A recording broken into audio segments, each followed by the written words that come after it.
Hello! Welcome to another Southern New Hampshire University's Learning Center tutorial on how to use Minitab Express.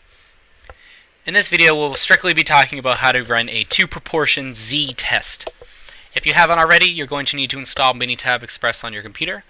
If you need help with doing so, there's a tutorial within this series on YouTube where you can watch how to install using the Southern New Hampshire University's Blackboard website, or you can also just get Minitab Express through the Minitab website itself. So once you have that installed, open up Minitab and you should be looking at something similar to what I'm looking at here. So in order to run a two-proportion z-test, you'll need to select the Statistics tab at the top of your screen. Below, you'll then select two samples, and you'll select proportions for two proportions. In this case, a pop-up will pop up, and you'll need to select or enter in information that's relevant to your question. So if you have actual data, you'll need to enter the data into the columns below, so you can put them into column 1. You can put it all into one column, or you can put sample 1 in column 1 and sample 2 column 2, or whatever you prefer. You just need to make sure you tell it that's what you're doing. So if both samples are in one column, you'll select this drop-down option. If they are in their own column, you'll select that, and you'll just select it. So like, let's say I had numbers here, and we were doing proportions. Now you would just select C1. Oops, sorry. Each sample is its own column. You hit C1 for sample 1, C2 for sample 2, and now it knows where your samples are.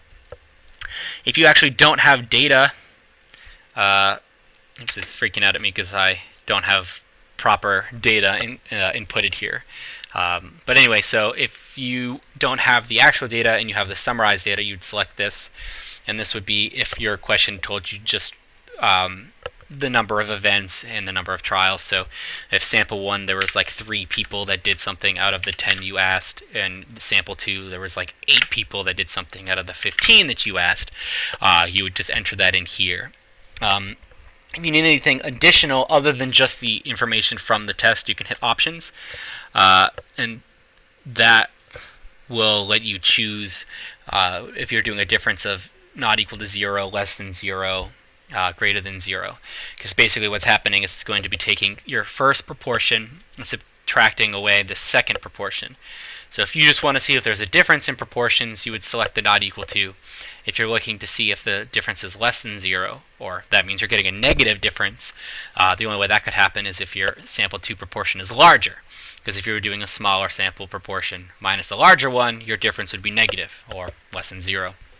But anyway, I'm straying away from the concepts here. I'm more getting into the math, and these videos are strictly in order to help you figure out how to use Minitab Express. So once you've figured out which option you would select here, you would do so.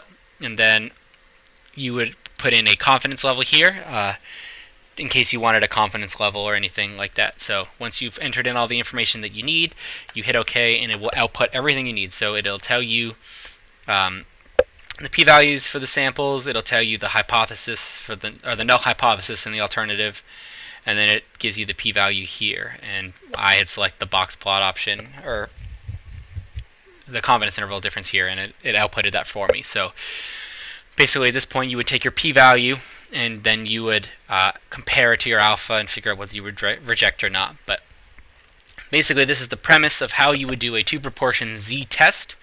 Once you have this information, you would continue out with the last few steps of your hypothesis test, and you'd be able to finish your problem for there. So hopefully this video helped, and please check out all the other videos that will be in this series if you need help with any other Minitab tutorials. So yes, like I said, hopefully this video helped.